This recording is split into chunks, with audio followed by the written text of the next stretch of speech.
Hi everyone, I am Dr. Mohammad Asif from Kara Hair Transplant and Aesthetic Clinic and आज हम इस video में बात करेंगे हेयर पीआरपी ट्रीटमेंट के बारे में। हेयर पीआरपी ट्रीटमेंट को किया किस तरीके से जाता है, ये किन किन लोगों के लिए इम्पोर्टेंट हो सकता है, इसके क्या क्या फ़ायदे हैं और क्या क्या हेयर पीआरपी के साइड इफ़ेक्ट्स भी हैं।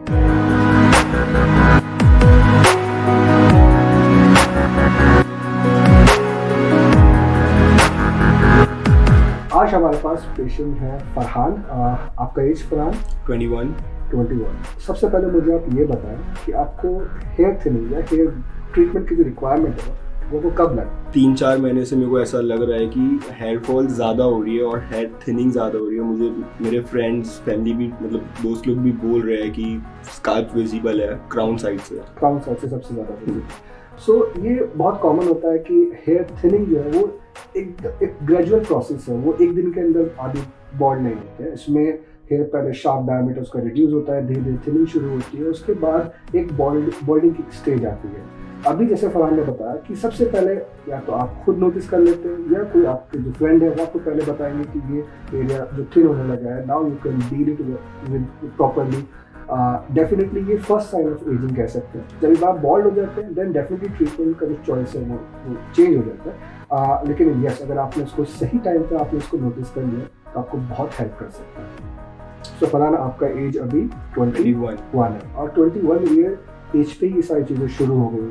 आजकल जो हेयर थिनिंग का जो इशू है वो काफ़ी यंगस्टर्स को अफेक्ट करता है। उसका रीज़न भी है इतना स्ट्रेसफुल लाइफ है, वर्क प्रेशर है, ये सारा का सारा आपके हेयर थिनिंग पे इम्पैक्ट डालता है। लेकिन एक चीज़ ये भी है कि आप अगर हेयर थिनिंग को आप पहले नोटिस कर लें, आप पहले से ही ट्रीटमेंट ले लेते हैं, तो आपके जो हेयर ट्रांसप्लांट की जो स्टेज है या हेयर ट्रांसप्लांट के जो आने वाली स्टेज है आप उसको डिले कर सकते हैं, उसको पोस्टपोन कर सकते हैं। वो कैसे? कुछ तो मेडिसिन का भी रोल है, जैसे मिनॉक्सिडिल, फिनेस्टर, ऐसे कई सारे तमाम मेडिसिन हैं, लेकिन वो आपके जो हेयर फॉल को स्टेबलाइज कर सकती हैं। लेकिन जो हेयर जा चुका है बॉल्ड स्टेज में, आप उसको वापस नहीं ला सकते मेडिसिन के थ्रू। और थिनिंग में भी उनका बहुत लिमिटेड रोल है और आपको लॉन्ग टर्म तक उसको यूज़ करना है और जैसे ही आप उसको छोड़ेंगे आपका हेयर फॉल फिर से शुरू हो जाता है। लेकिन जो आज हम जो ट्रीटमेंट करने वाले हैं वो हेयर पीआरपी बोलते हैं इसको। इसमें हम आपसे ही ब्लड लेने वाले हैं, उस ब्लड में से प्लेटलेट एक सेल होती है उसको एक्सट्रैक्ट करेंगे और जहाँ जहाँ पर हमें थिनिंग लग रहा है हम वहाँ पर उसको इंजेक्ट करेंगे। पर्पस ये है कि जो प्लेटलेट जो सेल हमने आपसे लिए उसके अंदर जितने भी ग्रोथ फैक्टर्स हैं वो आपकी जो हेयर ग्रोथ में हेल्प करें और जो आपके बालों का जो डायमीटर है उसको स्ट्रॉन्ग करें, थिक बनाएं। So Farhan, now this is the first step. I'm going to take some amount of blood. It will be around 40 ml, right? There will be just one prick. So Farhan, we have taken roughly 40 ml of your blood. Now I'm going to make PRP, जिसमें करीब 30 minute लगेगा. Meanwhile, we'll apply numbing cream just for the numbing effect. So this is it. For 30 minutes later, we'll start with the actual procedure.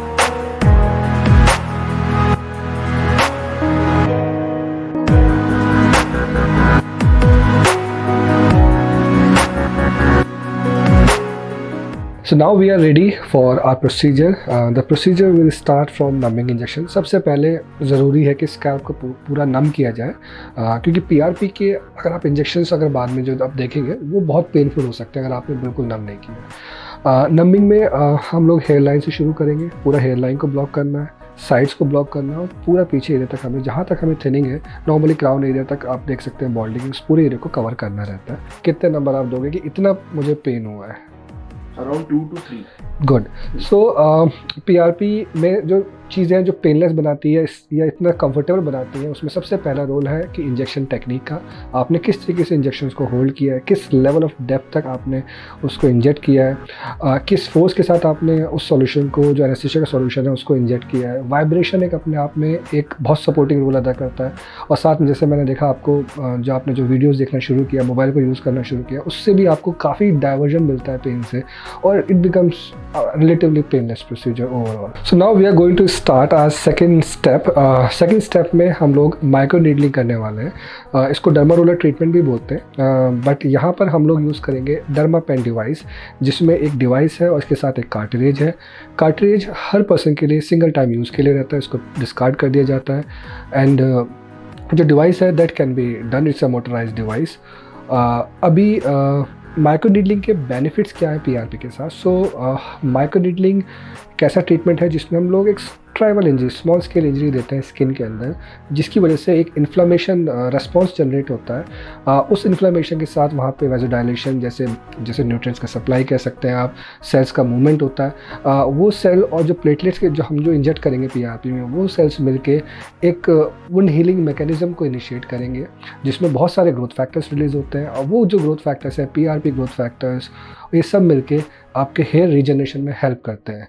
Microneedling एक as a soul therapy भी use होता है, but combination with PRP वो एक synergic effect देता है, and जिसकी वजह से रिजल्ट्स में भी काफ़ी इम्प्रूवमेंट होता है।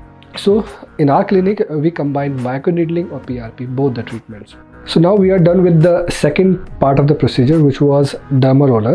Now I'm going to inject platelet-rich plasma, which is the third step. And this PRP solution, we have already made let's say 7 to 8 ml of PRP out of 40 ml of blood. And these injections, they won't hurt. So Farhan, again I'll ask the same question: how much you will scale out of 10? Yes. It's not hurting, right? Yes. Great. So because the area is already numb due to the effect of anesthesia, it won't hurt. So now we are done with all the steps of our PRP treatment. So Farhan, कैसा रहा overall experience? Was it too painful? No, sir. Nothing at all? ठीक है। अब ये जो treatment PRP का हो चुका है, हम लोगों को प्लान करना है at least 4 sessions and 1 session at a month, and gradually the thinning will get better. So let's say we have done session today, maybe after a month और 2 you might have some slight thickness in the hair, कुछ फ़ायदा दिख सकता है, लेकिन you have to wait for at least 3 to 4 months to see the actual results. After care में कुछ चीज़ें याद रखना है.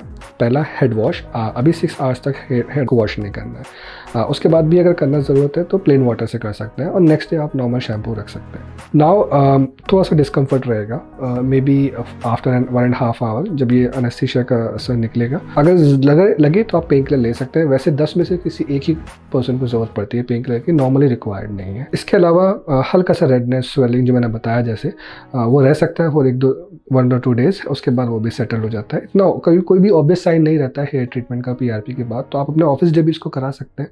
यहाँ से कराने के बाद अपने आप ऑफिस भी ज्वाइन कर सकते हैं. ये जो पीआरपी ट्रीटमेंट है वो रिलेटिवली पेन फ्री है. इसके बाद कोई मेडिसिन का इसमें भी कोई रोल नहीं है. जो भी मैक्सिमम रिजल्ट्स हैं वो आपके पीआरपी के थ्रू ही आने वाले हैं. तो हम लोग कोई फिनेस्टेराइड या ऐसा मिनॉक्सिडिल कोई सॉल्यूशन नहीं यूज़ करने वाले हैं, and we see the gradual improvement in next coming months. So this is all about the PRP treatment. अब जो रिजल्ट्स हैं हमें कम से कम 3 से 4 महीने लगेंगे फरहान के रिजल्ट देखने में, लेकिन इसके साथ साथ हम लोग कुछ रेफरेंसेस के लिए बिफोर एंड आफ्टर्स आपको इस वीडियो के एंड के सेक्शन में हम लोग आपको दिखाने वाले हैं.